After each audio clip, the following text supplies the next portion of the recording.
It's early January, we're in our Somerset garden. Today we're going to show you how to make a beer trap for slugs. Works for snails as well, so we'll head on over to the garden and find out what we mean. Hello, I'm Melanie, one half of John Horsey Horticulture, where we teach you gardening skills like sowing seeds, pruning, taking cuttings and much, much more. So if you enjoy learning those things, do consider subscribing to our channel. And if you do, don't forget to press the notification bell, which will just let you know every time we upload a new video.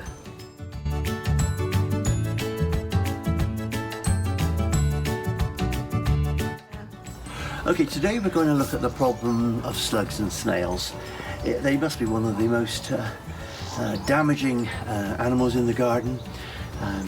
They're obviously a very important part of the system, but they do tend to go for things you don't want them to. So to keep the numbers down, one of the best ways of controlling them is beer traps.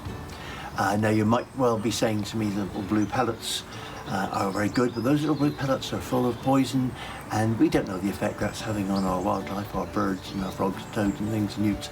So I always use beer traps because these are very sustainable, they're ecologically friendly as well. You don't want to go and buy one. You do see these beer traps in the garden centres, great big things like that. All you want is a little cup, a disposable cup like that, which you can just put into the ground. Now I'm going to dig this into the ground and I'm going to put it in so that the soil will come up to about there. Now it's very important that it's not flush with the ground, because otherwise all your friends, your useful things like beetles, even little newts can fall in, and you don't really want that happening. Okay, so here's our bit of ground. We're going to start digging out and just make a little hole to put this little container in, and there it goes in. Don't put it too close to the edge, otherwise they might come over there. And I'm putting the soil around it. You know, the slugs will go up and over. They're quite good at climbing up over edges. So there is just proud of the ground and ready to go. Now in there I'm going to put just a little bit of beer. Now I better not show you which variety I've got here. So I tend to go for the cheapest, to be honest. And we just put a little bit in the bottom of the cup like that. Not too much. There we are. That's enough, because that'll keep us going for all week if we need to again. And we just leave that as it is. Now tomorrow we'll come back and see whether we caught anything, and then you can see whether my system worked. Okay, good morning everybody. Here we are again, and we're going to see what's happened to our beer trap. Let's just tip it out and see how many we've caught.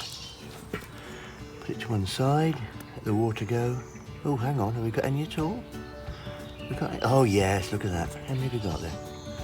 There, that's what's about 1, 2, 3, 4, 5, 6, 7, 8, 9, 10, 11, 12. Yeah, so that's we caught a few slugs. Now, looking at what's left, you've got those slugs there. If you want to dispose of them quite tidily, you can just rake them into the hole, bury them in the soil, and they will decompose and go back into the system and feed other plants. If, however, you want to let the blackbirds have them, I'm sure they'd be very, very grateful. I'm sure that if I came back in a couple of hours' time, they'd all be gone, and the blackbirds, I hope they won't be flying with too much of a wiggle in their tail. I don't think it affects them too much, and why shouldn't they have a bit of fun? Okay. If you'd like to develop your gardening skills further, do consider subscribing to our channel. Don't forget to press the notification bell, which will just let you know every time we upload a new video. Well, that's all for today. We really hope you've enjoyed spending your time with us here in our Somerset garden. We've certainly enjoyed having you. Until next time.